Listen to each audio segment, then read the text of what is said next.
Pastor Michael ఆ రోజు అనుకోకుండా వేరొక ప్రాంతంలో సువార్త సభల నిమిత్తం తన బైక్పై ఒక్కడే ఒంటరిగా ప్రయాణమయ్యాడు. అప్పుడు సమయం రాత్రి 11 గంటలు అవుతుంది. అది హైవే, వాహనాలతో రద్దీగా ఉంటుంది.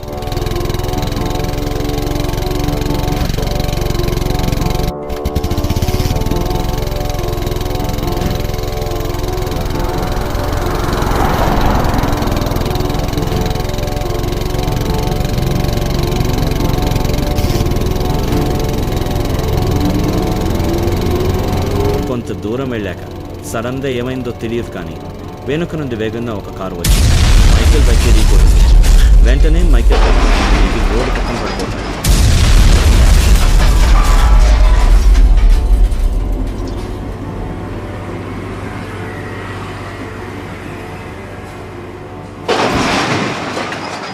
తలకు గాయాలవుతాయి. ఆ సమయంలో ఎవరు కూడా అతన్ని చూడరు. తలకు గట్టిగా తగలడం వల్ల అతను చనిపోతాడు. మరునాడు ఉదయం అక్కడికి ఒక వ్యక్తి వచ్చి చూసి వెంటనే పోలీసు వారికి సమాచారం అందిస్తాడు. వెంటనే పోలీసులు అక్కడికి చేరుకుంటారు. అతను ఎవరు అని అతని వివరాలు సేకరించి మీడియాకు సమాచారం అందిస్తారు. తర్వాత న్యూస్లో బైక్ యాక్సిడెంట్లో పాస్టర్ మైకేల్ అనే వ్యక్తి చనిపోయాడు అని ప్రచారం చేస్తారు. వెంటనే ఆ విషయం తెలుసుకున్న ప్రజలు, క్రైస్తవులు 100 మంది అక్కడికి చేరుకుని నినాదాలు చేస్తారు. కానీ అక్కడ పరిస్థితి గమనించిన ప్రజలు అది యాక్సిడెంట్ కాదు, ఎవరో కావాలనే మైకేల్ను చంపి ఇక్కడ పడేశారు అని వారు అనుమానం వ్యక్తం చేస్తారు. వారి అనుమానం ప్రకారం సీన్ ఒకసారి వెనుకకు వెళ్తే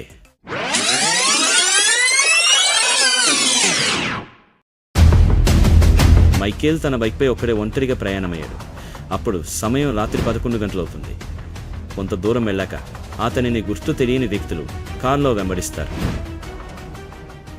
తర్వాత అతని బైక్ని క్రాష్ చేసి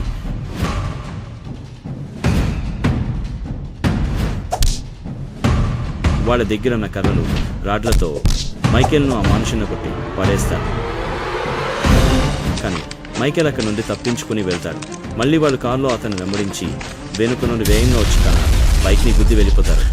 అప్పుడు మైకేల్ రోడ్ పక్కన పడిపోయి ఉంటాడు. ఇదంతా ప్రజలు ఊహించిన ఊహాగానాలు మాత్రమే. ఏదేమైనా మనమంతా అతని ఆత్మకు శాంతి చేకూరాలని ఆ ప్రభువును ప్రార్థిద్దాం.